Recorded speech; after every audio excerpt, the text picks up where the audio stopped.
the other competing narrative, which then Newt Gingrich will go on to spout when he's talking to the rubes in the Republican Party and his fellow Republican primary, will be that those people who receive any assistance from the government are necessarily trying to cheat us. Or as Rick Santorum would say, I don't want black people to take our money and get food stamps. I'm sorry, blah people. Forgive me.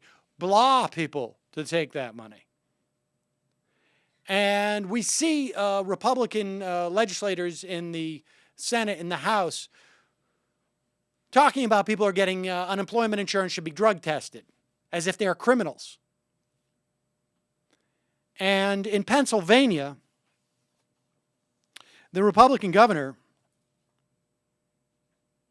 is instituting, as of May 1st, asset tests for food stamps. Not income tests, asset tests. Specifically, the Department of Public Works, as reported by the Philadelphia Inquirer, said that people under 60 with more than $2,000 in savings and other assets would no longer be eligible for food stamps. For people over 60, that limit would be $3,200, $3,250. Now, houses and retirement benefits would be exempt. But if a person owns a car, that would be exempt. But if they have a second car, like let's say I'm trying to, I've got a beat up old pickup truck. If it's worth more than $4,000, then I'm out of luck.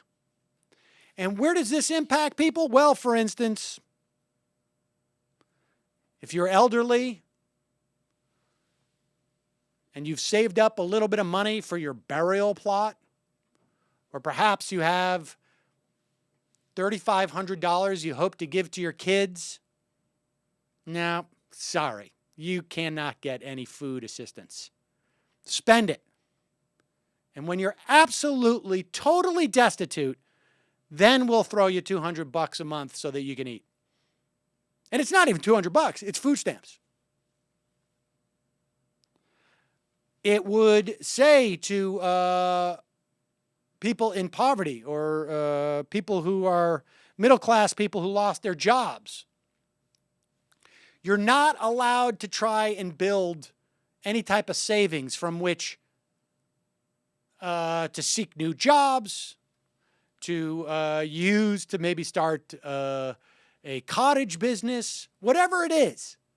We will not allow you to creep out of poverty, even though you may have virtually no or no income,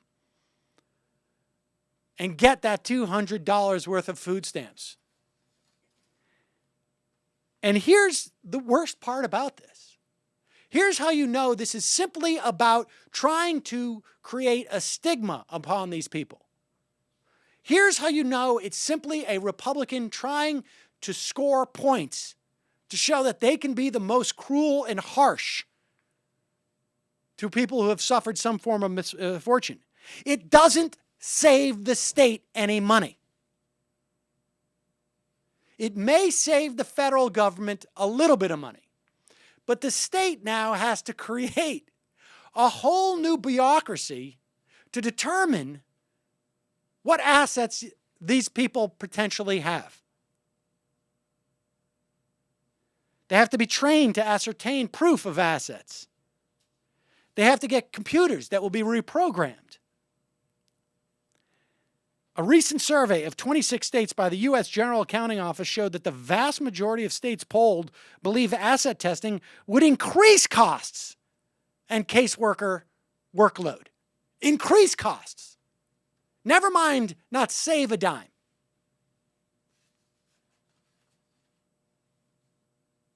It's unbelievable. And remember, of course, that this food stamp program is a major economic stimulus.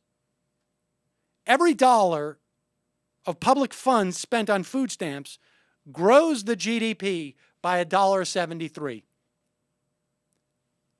because the food, it's all of those food stamps are spent. Nobody saves food stamps. You go and spend it on food. And you spend it at a market or a deli or whatever it is. And that money goes through the economy. It's unbelievable.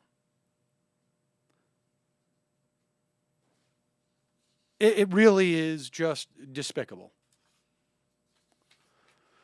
All right, folks. Well, let me just tell you one. Let me just add this. Here's a story that came out of the Inquirer. Doris Gray, 72, divorced, college-educated, former graphic artist from Mount Airy with a heart condition, gets $200 a month in food stamps. Rent, insurance, and medical costs are more than her $1,079 monthly Social Security check. So she relies on $14,000 in savings to survive. Remember, most people don't have pensions. 60% of Americans rely on Social Security for over 50% of their income. Elderly. So she relies on dipping into this $14,000 worth of savings to survive. She estimates it will be depleted in 2 years. But before that's depleted, she will lose that $200 a month in food stamps. Congratulations. Congratulations to Pennsylvania.